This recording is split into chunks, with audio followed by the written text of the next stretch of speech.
January 16th, 2026, Ouagadougou.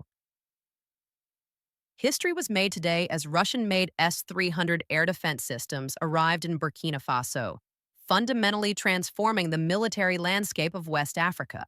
Images flooding social media show the formidable missile launchers deployed on Burkinabe soil, a stunning achievement under the visionary leadership of President Captain Ibrahim Traoré.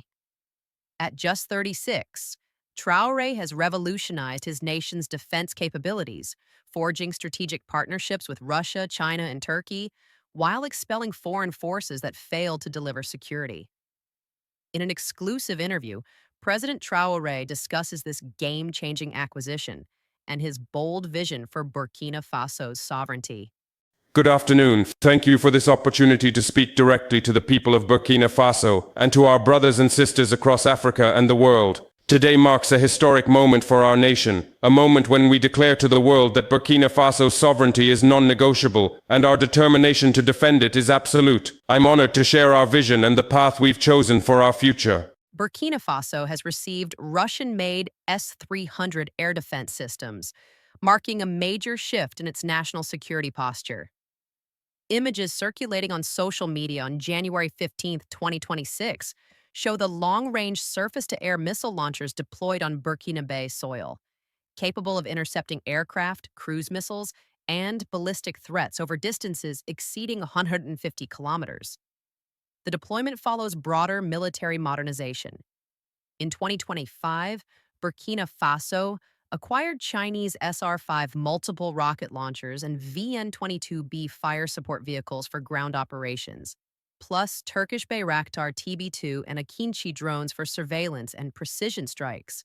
This diversification marks a clear departure from traditional Western suppliers, aligning with Burkina Faso's growing cooperation with Russia and China within the Alliance of Sahel States.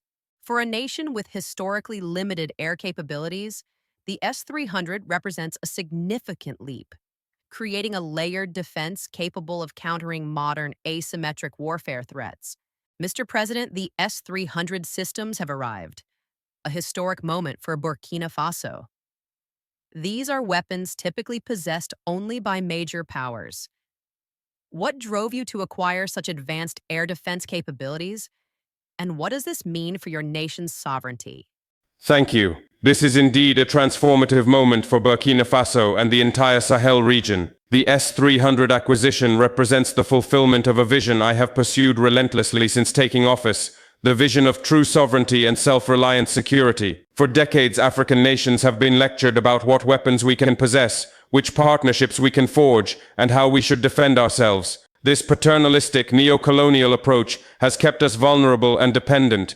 Under my leadership, Burkina Faso categorically rejects this paradigm. The S-300 is not merely a weapons system, it is a statement of intent and capability. This platform can engage multiple aerial targets simultaneously, at ranges exceeding 150 kilometers. It can intercept aircraft, cruise missiles, drones, and ballistic threats. For a nation facing persistent insurgencies and the real threat of external interference, this capability is revolutionary. Our airspace is now protected by one of the most sophisticated defense networks on the African continent. Let me explain the strategic calculus. When I assumed leadership in September 2022, foreign troops were everywhere. French Operation Barkhane, EU training missions, UN peacekeepers. Yet insecurity grew worse, not better. Why? Because security provided by others, pursuing their own interests, will never be as effective as security you build yourself. The S-300 is part of a comprehensive modernization program. We acquired Chinese SR5 rocket launchers and VN-22B fire support vehicles in 2025, giving us devastating ground strike capabilities. We have Turkish Bayraktar TB2 and Akinci drones for surveillance and precision strikes. Now, with the S-300, we have created an integrated defense system, ground forces with modern artillery, aerial platforms for intelligence gathering, and air defense to protect from above. Modern threats evolve constantly. Terrorist groups receive external support, use advanced communications, and operate with sophistication suggesting foreign backing. We need capabilities that match or exceed these threats. The S-300 ensures no hostile aircraft, manned or unmanned, can operate in our airspace with impunity. This also sends a deterrent message to any external actor considering intervention. We've seen Western military operations across Africa, Libya, Côte d'Ivoire, and elsewhere. With the S-300 operational, any potential aggressor must recalculate dramatically. This isn't about seeking conflict, it's about making conflict so costly it becomes unthinkable. If you want peace, prepare for war. We are thoroughly prepared. This achievement was made possible through the Alliance of Sahel States, our confederation with Mali and Niger. We coordinate defense strategies, share intelligence, and build collective security serving African interests, not foreign agendas. The S-300 in Burkina Faso strengthens the entire alliance. Burkina Faso has received Russian-made S-300 air defense systems, marking a major shift in its national security posture. Images circulating on social media on January 15, 2026, show the long-range surface-to-air missile launchers deployed on Burkinabe soil, capable of intercepting aircraft, cruise missiles, and ballistic threats over distances exceeding 150 kilometers. The deployment follows broader military modernization. In 2025, Burkina Faso acquired Chinese SR5 multiple rocket launchers and VN-22B fire support vehicles for ground operations, plus Turkish Bayraktar TB2 and Akinci drones for surveillance and precision strikes. This diversification marks a clear departure from traditional Western suppliers, aligning with Burkina Faso's growing cooperation with Russia and China within the Alliance of Sahel States. For a nation with historically limited air capabilities, the S-300 represents a significant leap, creating a layered defense capable of countering modern asymmetric warfare threats. That's a question revealing a fundamental misunderstanding. I'm eager to clarify. The difference between our partnerships with Russia, China, and Turkey versus historical Western relationships is simple: respect, reciprocity, and results versus paternalism, conditionality, and failure.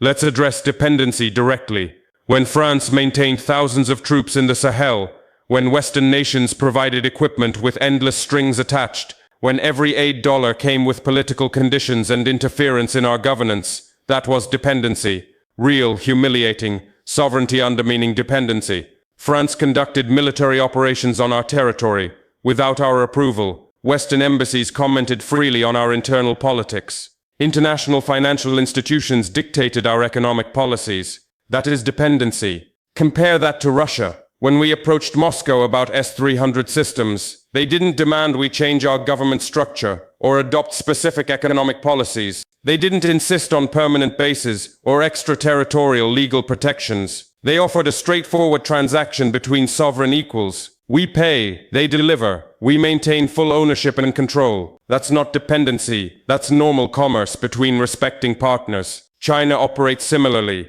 When we purchased SR5 launchers and VN-22B vehicles, Beijing didn't lecture us about human rights or democracy. They didn't threaten to withhold equipment over political compliance. They provided quality hardware at competitive prices with technology transfer and training.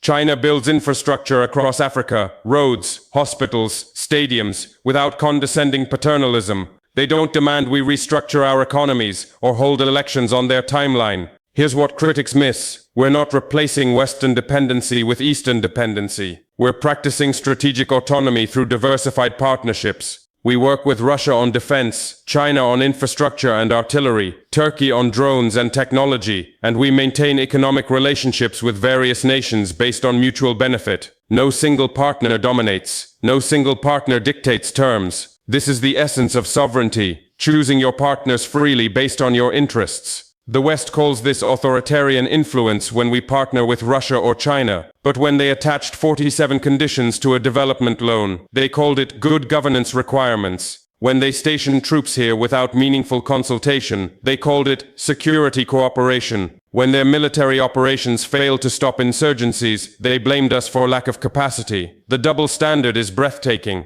I'll tell you what guarantees we have. Contracts, mutual interest, and strategic clarity. Russia wants reliable partners in Africa and access to markets. China wants infrastructure projects and economic partnerships. Turkey wants to expand its defense industry influence. These are transparent, understandable interests. We negotiate from those realities. Moreover, our new partners deliver results. The SR5 systems from China have devastated terrorist positions in ways Western-supplied equipment never achieved. Turkish drones provide intelligence and strike capacity that French reconnaissance never matched. Russian S-300s give us air defense capabilities the West would never provide because they want us dependent on their protection. Speaking of results, what concrete improvements have you seen on the ground since acquiring these systems? Are they actually changing the security situation? Let me address this with hard facts because the transformation has been remarkable. When I took power in September 2022, approximately 40% of Burkina Faso's territory was either contested or under insurgent control. Foreign troops had been here for years. France's Barkhane operation, EU training missions, UN personnel, yet the situation deteriorated continuously. Towns fell to terrorist groups. Entire regions became ungovernable. Internally displaced persons numbered over 2 million. Today we have reclaimed significant territory through methodical, well-planned military operations leveraging our new capabilities. The Chinese SR5 multiple rocket launcher systems have been absolutely devastating against fortified insurgent positions. These systems can deliver concentrated firepower with precision that our previous artillery couldn't match. When we identify terrorist camps, often through intelligence gathered by our Turkish drones, we can strike with overwhelming force before they disperse. The psychological impact alone has been substantial. The Turkish Bayraktar TB2 and Akinci drones have revolutionized our operational tempo. Previously, we relied on French or American intelligence, which came with delays, conditions, and often served their interests more than ours. Now, we conduct our own reconnaissance, identify targets in real time, and make strike decisions based solely on Burkinabe national interests. We've eliminated high-value terrorist commanders, destroyed logistics networks, and interdicted supply routes with a success rate that was impossible under the old system. The S-300 is already operational and has fundamentally changed insurgent behavior. Terrorist groups increasingly relied on small drones for reconnaissance and attacks. The S-300's sophisticated radar systems can detect these threats, and the integrated air defense network we've built around it includes shorter-range systems specifically for drone threats. We've intercepted dozens of insurgent drones in recent months. More importantly, the S-300 eliminates a strategic vulnerability, the threat of external aerial intervention. Let me be frank, there are regional and international actors who would love to see my government fail. They're unhappy that we've expelled their troops, terminated their agreements, and charted an independent course. The S-300 ensures that any consideration of airstrikes or humanitarian interventions carries unacceptable risk. Let me give specific operational examples. In October 2025, we launched Operation Territorial Integrity in the eastern provinces. Using intelligence from Turkish drones, we identified 3 major insurgent strongholds. Chinese SR5 systems conducted preparatory bombardment with devastating accuracy. Ground forces moved in under drone surveillance that provided real-time tactical updates. We reclaimed 2 provincial capitals and eliminated an estimated 300-400 insurgents while minimizing civilian casualties through precise targeting. Numbers tell the story. Internally displaced persons have decreased by approximately 15% as we've secured territory. Terrorist attacks in our major cities have dropped by over 60% compared to 2023. We've reopened schools in areas that were closed for years. Economic activity is resuming in regions previously considered lost. These are tangible improvements directly attributable to our enhanced military capabilities. Human rights organizations have raised concerns about civilian casualties. The international community has been critical. How do you balance military necessity with humanitarian concerns?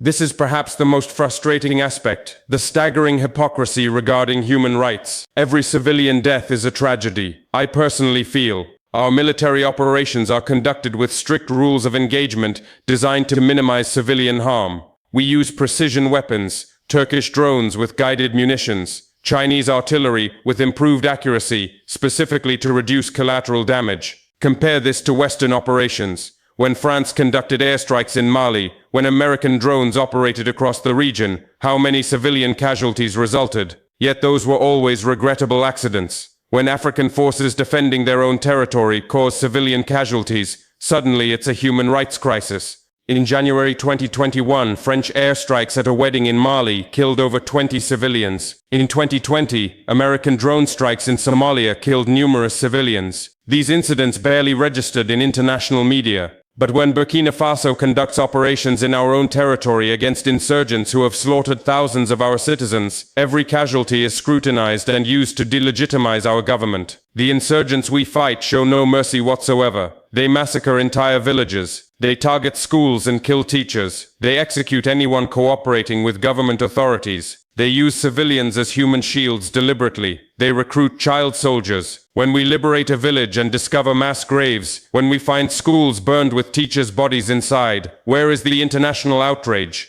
The silence is deafening.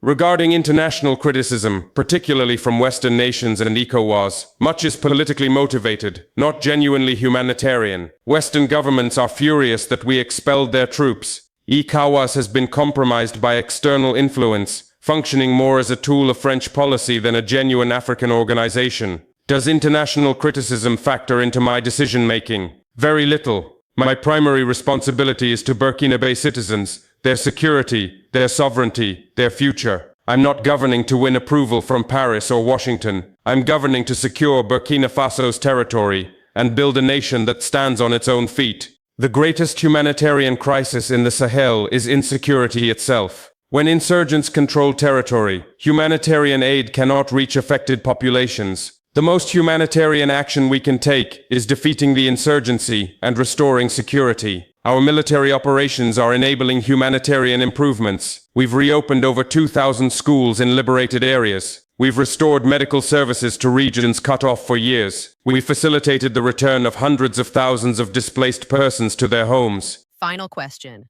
What is your vision for Burkina Faso's future? Where do you see your nation in 5 years, and what message do you have for other African nations? In 5 years, I envision a Burkina Faso that has decisively defeated the insurgency and restored security across our entire territory. This doesn't mean zero terrorist incidents. Asymmetric threats always persist. But it means we control our land, our borders, and our resources. Citizens live without daily fear. Schools operate normally. Farmers work their fields safely. Economic activity flourishes. Beyond security, I envision economic transformation. Burkina Faso possesses significant natural resources: gold, manganese, limestone, and potentially substantial oil and gas deposits. For decades, these resources were extracted by foreign companies under exploitative contracts. We're renegotiating these arrangements systematically, ensuring Burkina Faso receives fair value for its wealth. We're developing domestic processing capacity, so we export finished goods, not just raw materials. The Alliance of Sahel States, Burkina Faso, Mali, and Niger, will be a formidable regional bloc. We're not just coordinating military operations, we're building economic integration, sharing resources, developing joint infrastructure, and presenting a unified position in international forums. Combined, we represent over 50 million people, vast territory, significant resources, and increasingly capable militaries. This is Pan-Africanism in action, practical unity, producing tangible results. I envision Burkina Faso as a model for African sovereignty. Other nations will see what we've achieved: security restored, military modernized, partnerships diversified, resources controlled, dignity restored, and they'll realize this is possible for them too. We're proving there's a third way: strategic autonomy, through diversified partnerships and absolute commitment to sovereignty. My message to other African nations: you have choices. You don't have to accept permanent dependency, permanent insecurity, permanent disrespect. You can build your own military capabilities through partnerships with nations treating you as equals. You can renegotiate exploitative contracts. You can expel foreign troops that fail to deliver results. This requires courage, but it's possible. Look at what we've achieved in just over 3 years. We expelled French forces that were here for a decade, accomplishing nothing. We forged new partnerships with Russia, China, and Turkey. We acquired advanced military systems: S-300 air defense, SR5 artillery, Bayraktar drones that are actually changing our security situation. We co-founded the Alliance of Sahel States. If Burkina Faso can do this, so can you. To Africa's youth, you are not inferior to anyone. You can operate sophisticated military systems, build complex infrastructure, govern nations effectively, and compete globally. The narrative that Africans need permanent Western tutelage is racist nonsense designed to maintain dominance. Reject it completely. To the Burkinabe people, everything we're doing is for you, for your security, prosperity, dignity, and your children's future. We're building a Burkina Faso that stands tall, defends itself, controls its resources, and bows to no foreign power. The S-300 systems protecting our skies symbolize our determination. History will remember this as a turning point, when Africa stopped accepting the world as it was, and started building the world as it should be. As S-300 launchers stand ready across Burkina Faso, one thing is clear. Under President Ibrahim Traoré's leadership, the nation has emerged as a transformative force in West African security. The arrival of these systems marks not just a military acquisition, but a philosophical statement about Africa's future, one where nations chart their own course, build their own strength, and answer to their own citizens, rather than external powers.